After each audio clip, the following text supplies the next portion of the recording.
इस वीडियो में हम कक्षा 10 का प्रश्नावली 6.3 का प्रश्न नंबर 8 को हल करेंगे।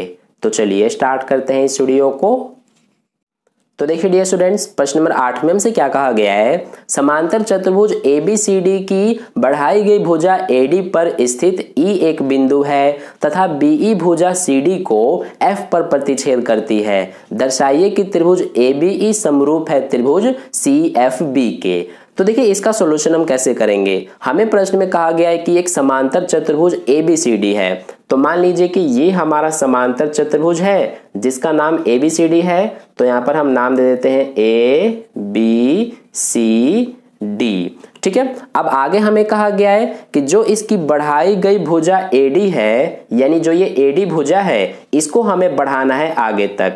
तो देखिए इसको हम आगे यहाँ तक बढ़ा देते हैं। तो इसकी बढ़ाई गई भुजा AD पर स्थित E एक बिंदु है। तो मान लीजिए कि यहाँ पर हमारा E एक बिंदु है। ठीक है, तो अब हमें कहा गया है कि जो BE है वो भुजा CD को F पर प्रतिच्छेद करती है, यानी BE। अब हमें इन दोनों को इस तरह से ज्वाइन करना है। तो ये हमारा BE हो गया। तो ये जो BE है ये इस CD को F पर प्रतिच्छेद करती है। तो देखिए ये BE CD को यहाँ पर प्रतिच्छेद करती है, तो इसका नाम क्या है, F है। ठीक है, ये हमें कहा गया है। तो अब देखिए हमें क्या दर्शाना है कि जो त्रिभुज ABE है, यानी कि ये पूरा बड़ा वाला त्रिभुज ये समरूप है त्रिभुज CFB के, यानी इस छोटे वाले त्रिभुज के। ये हमें सिद्ध करना है। तो देखिए यहाँ पर अब हम करते हैं। सबसे पहले हम क्या करेंगे कि जो हमें दोनों त्रिभुजों को समरूप दिखाना है वो यहाँ पर हम लिख लेंगे, यानी त्रिभुज ABE तथा दूसरा हमारा कौन सा त्रिभुज है, त्रिभुज CFB में। तो देखिए दोनों त्रिभुजों में ध्यान दीजिए, एक तो हमारा ये वाला त्रिभुज है त्रिभुज ABE और दूसरा त्रिभुज CFB। तो देखिए यहाँ पर दोनों ही त्रिभुजों में जो हमारा ये वाला कोण A है और ये जो कोण C है ये दोनों बराबर होंगे, क्योंकि ये कोण हमारा इस वाले त्रिभुज में आ रहा है और ये कोण इस वाले में। और दोनों बराबर क्यों है, क्योंकि देखिए जो हमारा ये चतुर्भुज है चतुर्भुज ABCD, ये कौन सा चतुर्भुज है, समांतर चतुर्भुज। तो जैसा कि हमें पता है कि समांतर चतुर्भुज के जो सम्मुख कोण होते हैं वो बराबर होते हैं। तो इसीलिए यहाँ पर हमारा कोण A जो है वो कोण C के बराबर होगा। रीजन क्या लिखेंगे, क्योंकि समांतर चतुर्भुज के सम्मुख कोण है।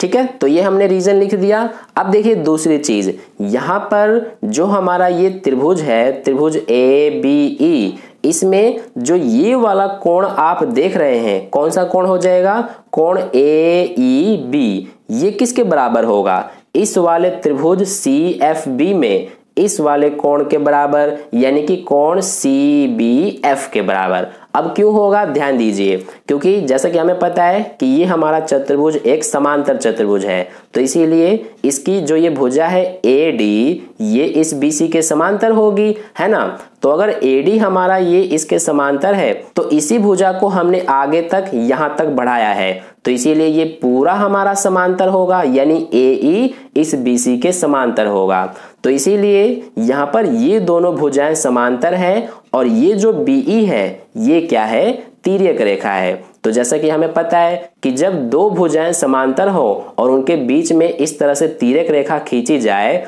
तो इसीलिए इनके बीच में जो ये कोण बनते हैं ये दोनों बराबर होते हैं। क्यों, क्योंकि ये दोनों क्या है, एकांतर कोण है।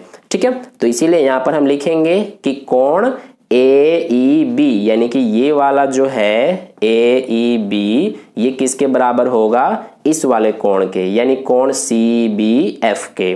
तो यहाँ पर लिख देंगे कोण CBF। अब ये दोनों क्यों बराबर होंगे, यहाँ पर रीजन क्या लिखेंगे हम, अभी मैंने आपको बताया था क्योंकि ये एकांतर कोण है।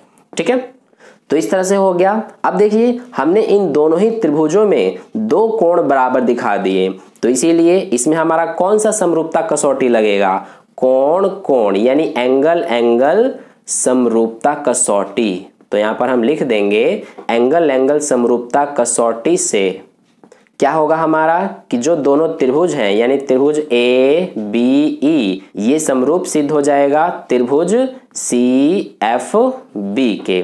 ठीक है, तो इस तरह से हमने दोनों ही त्रिभुजों को समरूप सिद्ध कर दिया। तो ये हो गया हमारा प्रश्न नंबर 8 का सॉल्यूशन कंप्लीट। आई होप आपको अच्छे समझ में आ गया है। अगर आपको वीडियो अच्छा लगा है तो लाइक कर देना, अपने दोस्तों के साथ शेयर कर देना, और पहली बार वीडियो को देख रहे हैं तो चैनल को सब्सक्राइब करके बगल में जो बेल आइकन आता है उस पर ऑल वाले पे क्लिक कर लेना, ताकि नेक्स्ट वीडियो जैसी अपलोड की जाए उसका नोटिफिकेशन सबसे पहले आपको मिल जाए। मिलते हैं फिर अगली वीडियो में। धन्यवाद।